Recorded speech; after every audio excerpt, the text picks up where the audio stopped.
नमस्कार, स्वागत है आप सभी का आपके अपने यूट्यूब चैनल एनविसा क्लासेस में। साथियों, आज मैं आप सभी के समक्ष एक क्रियात्मक अनुसंधान पे फाइल कैसे तैयार करनी है इसके विषय में आप सभी को बताऊंगा। पूरी जानकारी प्रदान करूंगा कि किस तरह से फाइल आपको बनानी है। एक फाइल में आप सभी को दिखा भी रहा हूं, जैसा कि आप देख सकते हैं क्रियात्मक अनुसंधान की योजना लिखा हुआ है। तो एक क्रियात्मक अनुसंधान की फाइल बनी बनाई हुई आप सभी के समक्ष प्रस्तुत है। इसी के आधार पर आप समझ सकते हैं किस तरह से आपको फाइल बनानी है, या आप इसी फाइल को बना सकते हैं क्रियात्मक अनुसंधान के अंतर्गत। यह फाइल बीएड प्रथम सेमेस्टर में ईपीसी 4, ठीक है, यानी आपकी जो चौथी फाइल बनेगी क्रियात्मक अनुसंधान की, जो कि आपने क्रियात्मक अनुसंधान पढ़ा भी है, इसीलिए ये अब बीएड तृतीय सेमेस्टर से प्रथम सेमेस्टर में आ गया है। तो क्रियात्मक अनुसंधान की योजना कैसे बनानी है, हमें सबसे पहले बात करेंगे शीर्षक की।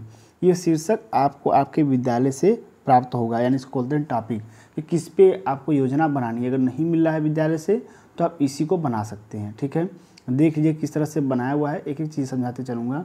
योजना का शीर्षक, सबसे पहले शीर्षक क्या है कि भूगोल के छात्रों द्वारा विद्यालय के मानचित्रों तथा एटलस का संतोषजनक उपयोग न करने की प्रवृत्ति को हटाने के लिए अध्ययन, ठीक है। यानी भूगोल के जो छात्र हैं, ठीक है, ये विद्यालय के मानचित्र और एटलस का संतोषजनक उपयोग नहीं कर पा रहे हैं, ठीक है। इनकी प्रवृत्ति को ख़त्म करना है। अब देखेंगे कक्षा 8 है, बालक बालिकाएं इसमें 47 हैं। अनुसंधानकर्ता का नाम इसमें लिख सकते हैं या तो छोड़ सकते हैं। इसके बाद आता है योजना के अंतर्गत प्रस्तावित अनुसंधान का उद्देश्य, यानी इस योजना के अंतर्गत क्या अनुसंधान के उद्देश्य प्रस्तावित किए गए हैं, इनको लिखा गया है। सबसे पहला उद्देश्य यह है कि छात्रों में मानचित्र तथा एटलस का भूगोल के अध्ययन में समुचित ढंग से प्रयोग करने की रुचि उत्पन्न करना, ठीक है। उसके बाद दूसरा उद्देश्य है प्रस्तावित हमारा कि भूगोल के अध्ययन में मानचित्र तथा एटलस की उपयोगिता एवं महत्व को समझाना। तीसरा है यह स्पष्ट करना कि मानचित्र तथा एटलस के उपयोग से भूगोल की पाठ्यवस्तु सरल एवं बोधगम्य हो सकती है और उसकी धारणा को अस्थायी बनाया जा सकता है।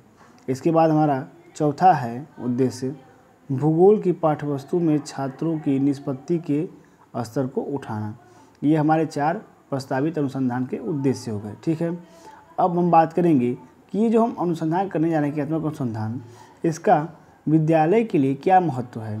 तो आगे है भूगोल का अध्ययन छात्रों के लिए सामान्य ज्ञान की दृष्टि से तथा मानव की क्रियाओं पर भूगोल के प्रभाव की दृष्टि से महत्वपूर्ण है। विद्यालय के परीक्षाफल के स्तर को इससे बढ़ाया सकता है या उठाया सकता है, ठीक है। इसके बाद हम बात करेंगे समस्या के क्षेत्र की। तो इस समस्या का क्षेत्र कहाँ तक है, तो भूगोल के छात्रों द्वारा विद्यालय में मानचित्रों तथा एटलस का प्रयोग, यानी इस समस्या का जो क्षेत्र है वह विद्यालय तक ही सीमित है। इसके बाद हम आगे देखेंगे समस्या का विशिष्ट रूप। कक्षा 8 के छात्रों द्वारा मानचित्र एवं एटलस का भूगोल के पंचम कालांश में प्रयोग न किया जाना, यानी कि 5वां कालांश है भूगोल का और कक्षा 8 के छात्र हैं, ये प्रयोग नहीं कर रहे हैं। समस्या का विशिष्ट रूप हो गया। अब हम बात करेंगे समस्या के कारणों का हम विश्लेषण करेंगे कि समस्या क्या क्या कारण हो सकते हैं, ठीक है। सबसे पहले हम लिखेंगे कारण, ठीक है। उसके बाद हम लिखेंगे यहाँ पे ये साक्ष्याँ, ठीक है, एविडेंस। और इसके बाद हमारा होगा तथ्य तथा अनुमान। हम तथ्य प्रस्तुत करेंगे, अनुमान लगाएंगे। और शोधकर्ता का नियंत्रण, यानी शोधकर्ता नियंत्रण कर सकता है कि नहीं कर सकता है, इसके बारे में है। सबसे पहला है हमारा कि कारण। पहला कारण है शिक्षक एटलस तथा मानचित्र के प्रयोग के लिए बल नहीं देते हैं। इसका साक्षी है शिक्षक का अनुभव। तथ्य हम प्रस्तुत कर रहे हैं इसमें।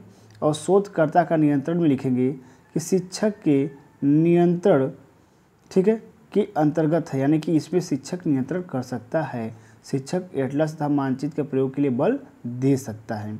फिर विद्यालय में मानचित्र एवं एटलस का अभाव होना, ठीक है। इसके लिए साक्षी क्या है, भूगोल कक्षा की व्यवस्था न होना। जब विद्यालय में भूगोल की कक्षा की व्यवस्था है ही नहीं तो विद्यालय में मानचित्र और एटलस का अभाव होगा ही। और इसके लिए हम तथ्य प्रस्तुत कर रहे हैं। और शोधकर्ता का नियंत्रण लिखेंगे, प्रधानाचार्य के सहयोग से नियंत्रण यह किया जा सकता है, यानी प्रधानाचार्य के सहयोग से यह भूगोल की कक्षा स्थापित की जा सकती है, व्यवस्था हो सकती है। फिर है छात्रों के पास एटलस का न होना। ठीक है, तो शिक्षक छात्रों से कक्षा में पूछताछ द्वारा पुष्टि कर सकता है कि आपके पास एटलस क्यों नहीं है। और इसमें शोधकर्ता के नियंत्रण में लिखेंगे, शिक्षक के नियंत्रण में भी हो सकता है और नहीं भी हो सकता। भाई अध्यापक अपने पैसे से खरीद तो किसी को देगा नहीं एटलस, वो तो बच्चे खुद करेंगे, तो अध्यापक बस उसको प्रेरित कर सकता है। ठीक है, इसलिए उसके नियंत्रण में है और नहीं भी है। और आगे चौथा है, शिक्षकों द्वारा मानचित्रों का शिक्षण के समय प्रयुक्त न करना। जब शिक्षक छात्रों के समक्ष शिक्षण के दौरान मानचित्र प्रयुक्त नहीं करेगा, जब मानचित्र प्रस्तुत नहीं करेगा वह, तो क्या होगा, अध्ययन के अनुभव पर आधारित है, यानी कि अध्यापक से अपने अनुभव से पढ़ा रहा है, चित्रों को नहीं प्रयोग में ला रहा है। ठीक है, तो लिखेंगे हम तथ्य तथा अनुमान दोनों। इसमें तथ्य भी है जो प्रस्तुत नहीं कर रहा है और अनुमान भी ला सकते हैं कि विद्यालय में अभाव हो सकता है। तो इसके लिखेंगे हम शिक्षक के नियंत्रण के अंतर्गत है, यानी कि अध्यापक अगर चाहे तो वह इसका प्रयोग कर सकता है। अब आगे हम चलेंगे, अगले है क्रियात्मक परिकल्पना। अब हम परिकल्पना का निर्माण करेंगे। देखिए परिकल्पना का निर्माण ज़्यादा हमें आपको डीपली नहीं पढ़ाना है। जब आप एम.एड करेंगे तो आपको समझ में आएगा कि क्रियात्मक परिकल्पनाएँ क्या हैं, बस यहाँ समझ लीजिए। क्रियात्मक परिकल्पना के अंतर्गत हम क्या करेंगे, क्रियात्मक उपकल्पना और क्रियात्मक परिकल्पना का हम निर्माण करेंगे। तो सबसे पहले यहाँ लिखा है, क्रियात्मक अनुसंधान की परिकल्पनाओं का प्रतिपादन कारणों के विश्लेषण के आधार पर किया जाता है। यानी परिकल्पना मतलब है किसी भी समस्या का संभावित उत्तर जो है वही परिकल्पना होती है। ठीक है, जैसे मैं कह दूं कि राम बाजार गया था, तो हम परिकल्पना बनाएंगे कि राम बाजार सेब लेने गया होगा, राम बाजार को जरूरी काम से गया होगा। ठीक है, उसी तरह तो आगे है क्रियात्मक उपकल्पना, यानी क्रियात्मक परिकल्पना के अंतर्गत हम क्रियात्मक उपकल्पना का इसमें निर्माण करते हैं। ठीक है, तो हम क्रियात्मक उपकल्पना के अंतर्गत हम 2 उपकल्पनाओं का निर्माण करेंगे, या तो मिनिमम 1 भी कर सकते हैं और हम मैक्सिमम 2 भी उपकल्पना का निर्माण कर सकते हैं। क्योंकि जितनी उपकल्पनाएं हम बनाएंगे उतनी हमें सार्थकता के लिए, यहाँ पे जैसे देख रहे हैं रूपरेखा बनी हुई है, ठीक है, उस तरह हमें सार्थकता की रूपरेखा यहाँ पे बनानी पड़ेगी कि यहाँ हो गया। ठीक है, और दूसरा जो है वह हमारा यहाँ पे हो गया। देखिए एक यहाँ हो गया और एक दूसरा जो है एक देखेंगे यहाँ पे, देखिए एक पहले का हो गया, ये दूसरे का हो गया, ये वाला दूसरे का है। ठीक है, ये प्रथम उपकल्पना की सार्थकता के लिए हो गया और ये दूसरा उपकल्पना के लिए हो गया। तो यह फर्स्ट और सेकेंड इस तरह से हम बनाएंगे। ठीक, तो इसलिए जितना हम बनाएंगे उपकल्पना उतना हमें यह विधि रूपरेखा बनानी पड़ेगी। तो बात करेंगे सबसे पहली क्रियात्मक उपकल्पना क्या है। तो सबसे पहली क्रियात्मक उपकल्पना बनेगी कि भूगोल की शिक्षण में सभी छात्रों को एटलस लाने, मानचित्र के भरवाने तथा समुचित निरीक्षण करने से छात्रों में इनके प्रयोग का प्रवृत्ति का विकास किया जा सकता है। कह रहा है कि भूगोल के शिक्षण में सभी छात्रों को एटलस लाने के लिए, मानचित्र को भरवाने के लिए और समुचित निरीक्षण करने के लिए छात्रों में इनका प्रयोग का हम विकास कर सकते हैं। और दूसरा उपकल्पना है कि शिक्षण भूगोल के घंटे में समुचित मानचित्रों के प्रयोग से छात्रों में प्रयोग की रुचि का विकास किया जा सकता है। ये सबसे पहला कर रहा है कि अध्यापक मानचित्र को भरवाए, ठीक है, और एटलस लाने के लिए छात्रों को कहे जिससे कि वे उनका प्रयोग कर सकें। और दूसरा है उपकल्पना कि शिक्षक जो है भूगोल के घंटे में समुचित मानचित्रों का प्रयोग करे जिससे कि छात्रों की रुचि बढ़े और वह भी इसको लेकर के आएँ। ठीक है, यह 2 हमारी समस्या का समाधान प्रस्तुत किया गया है। अब इसकी सार्थकता के लिए हम रूपरेखा बनाएंगे। सबसे पहले रूपरेखा है क्रियात्मक अनुसंधान में परिकल्पना की सार्थकता के लिए अलग अलग रूपरेखाएं प्रस्तुत की गई हैं। सबसे पहली सार्थकता के लिए क्या क्या रूपरेखा प्रस्तुत की गई है इसको हम अब देखेंगे। देखिए सबसे पहला है यहाँ पे कार्य को आरंभ किया जाना है, ठीक है, और विधि यहाँ पे है और अपेक्षित साधन है। सबसे पहले इसमें लिखा हुआ है किन किन छात्रों पर एटलस है यह पता लगाया जाएगा। ठीक है, किन किन छात्रों के पास एटलस है इसका पता लगाया जाएगा। विधि अध्यापक कक्षा में छात्रों से पूछकर सूची तैयार करेगा और अपेक्षित साधन पूछताछ, ठीक है, पूछताछ का प्रयोग करेगा। दूसरा है छात्रों को एटलस खरीदने के लिए कहा जाएगा। अच्छी एटलस का नाम छात्रों को बताया जाएगा, ठीक है, विधि के अंतर्गत लिखेंगे। और अभिभावकों को एटलस की व्यवस्था के लिए सूचित करेगा अध्यापक। फिर निर्धन छात्रों के विद्यालय से एटलस की सुविधा प्रदान की जाएगी। ठीक है, निर्धन जो छात्र हैं उनको विद्यालय एटलस की सुविधा प्रदान करेगा जिससे कि वह रोज़ लेकर के आ पाएँ। निर्धन छात्रों की सूची तैयार की जाएगी अध्यापक के द्वारा। विधि में अध्यापक जो भी करेगा उसको लिखेंगे। और अपेक्षित साधन में साधन व्यवस्था कौन कर सकता है? प्रधानाचार्य से एटलस प्रतिनिधियों की व्यवस्था करने का आग्रह करेगा। यानी प्रधानाचार्य जो है वो जो जनप्रतिनिधि जो नेताजी लोग हैं उनसे प्रधानाचार्य आगे करेगा कि हमारे विद्यालय को कुछ एटलस प्रदान कीजिए आप। ठीक है, जिससे कि बच्चों को मदद किया जा सके। और चौथा है भूगोल के घंटे में एटलस का प्रयोग करने का निर्देश दिया जाएगा अध्यापक को। तो अध्यापक क्या करेगा? अध्यापक कक्षा में छात्रों की एटलस का निरीक्षण करेगा। ठीक है, और एटलस न लाने वाले बचे छात्रों की सूची वह रखेगा और उन्हें एटलस के लिए बाध्य करेगा अध्यापक। तो यह कार्य हो गया हमारा रूपरेखा के अंतर्गत। प्रथम उपकल्पना हम बता रहे थे यहाँ पर कि भूगोल के शिक्षण में सभी छात्रों को एटलस लाने के लिए, मानचित्र को भरवाने के लिए, समुचित निरीक्षण करने के लिए छात्रों में इनके प्रयोग की प्रवृत्ति का विकास किया जा सकता है। यह हम समस्या का समाधान पहला बताए थे, इसी के अंतर्गत ही हम रूपरेखा बनाए हैं। अब लिखेंगे यदि प्रथम परिकल्पना के कार्यान्वयन के समस्या का समाधान नहीं होता है, यानी पहली अगर परिकल्पना समस्या समाधान नहीं होता है तब हम क्या करेंगे?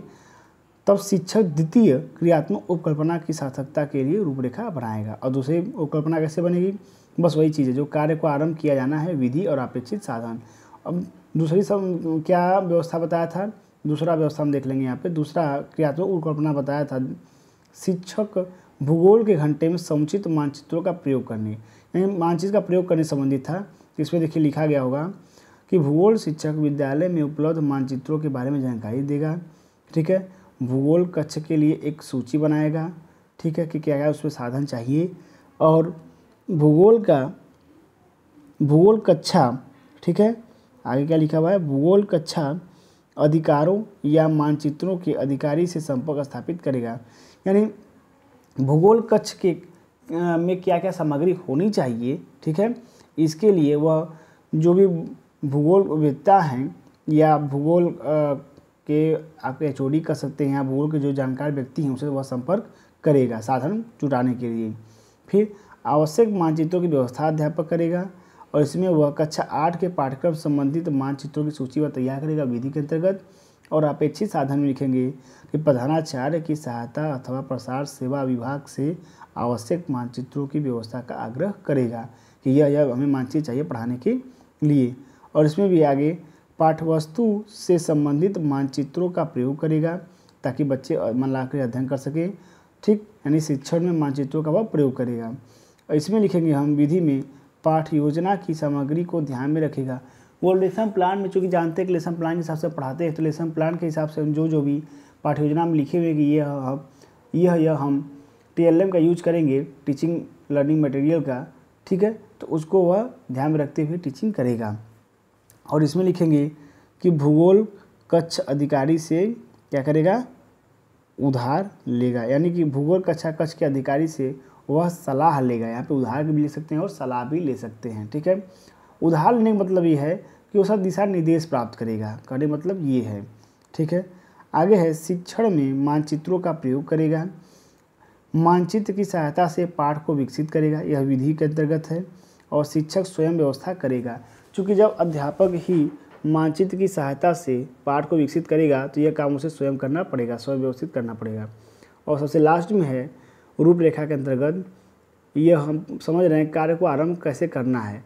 तो प्रस्तुतिकरण के बाद स्थल, नगर आदि को छात्रों से मानचित्र पे अंकन जब अध्यापक करवाएगा, ठीक, जब यह कार्य करेगा तो विधि के अंतर्गत शिक्षक छात्रों को निर्देश देकर स्थानों तथा नगरों का मानचित्र पे अंकन करवाएगा। कि यहाँ पर देखो बताए थे ना, हाँ यहाँ पे उंगली रखो, यहाँ दिल्ली है, यहाँ बम्बई है। ठीक है, ये सब बताएगा। छात्रों को मानचित्र कक्षा में लाने के लिए वह कहेगा। यह आपका है अपेक्षित साधन के अंतर्गत। तो यह दो हमारी क्रियात्मक उपकल्पनाएँ थी। और अगर आप क्रियात्मक उपकल्पनाएँ बनाते हैं तो फिर आपको ज़्यादा लिखना पड़ेगा, इसलिए दो क्रियात्मक उपकल्पना काफ़ी है। अब सबसे अंतिम में आता है मूल्यांकन। तो लिखेंगे प्रस्तुत क्रियात्मक परिकल्पनाओं की सत्यता है। ठीक है, प्रस्तुत क्रियात्मक परिकल्पनाओं की सत्यता का मूल्यांकन उपलब्ध साक्ष्यों के आधार पर किया जाएगा। अनुसंधानकर्ता मूल्यांकन विधि को अधिक से अधिक वस्तुनिष्ठ बनाने का प्रयत्न करेगा। वह मनुष्य रूप से प्रश्नावली, मनुष्य नहीं है, मुख्य है, वह मुख्य रूप से प्रश्नावली तथा निरीक्षण विधि के सहायता से मूल्यांकन करेगा। प्रश्नावली का निर्माण कतिपय अध्यापकों का परामर्श लेकर किया जाएगा, यानी कुछ अध्यापकों की सहायता से प्रश्नावली का निर्माण किया जाएगा और इसी के अंतर्गत अध्यापक जो है वह वस्तुनिष्ठ प्रश्न को बना करके अनुसंधानकर्ता मूल्यांकन विधि का अधिक से अधिक प्रयोग करेगा। ठीक है, आगे है अनुसंधानकर्ता की टिप्पणी। योजना के क्रियान्वयन के समय जो विशेष परिस्थितियां उपस्थित होंगी उनका विवरण व्यवस्थित रूप से दिया जाएगा। अनुसंधानकर्ता की सीमाओं के प्रति संकेत प्रस्तुत करने में निमित्त अन्य संबंधित सूचनाओं को इकट्ठा किया जाएगा, यानी अध्यापक या अनुसंधानकर्ता जो भी है वह जिन जिन परिस्थितियों में वह यह अनुसंधान कर रहा है उसमें क्या क्या समस्याएं आई है, क्या सहयोग मिला है, क्या उतनी सीमाएं हैं, उन सबका भी ध्यान रखते हुए यह क्रियात्मक अनुसंधान को प्रतिपादित करेगा। इस तरह से आपको यह लगभग 8 पेज में फाइल है, यह आपको बनानी है। ठीक है, तो आप सभी समझ गए होंगे जहाँ तक मुझे उम्मीद है, और इसी तरह बाकी सारी फाइलें भी हम अपलोड करेंगे और फाइल आपको PDF के द्वारा नहीं मिलेगी।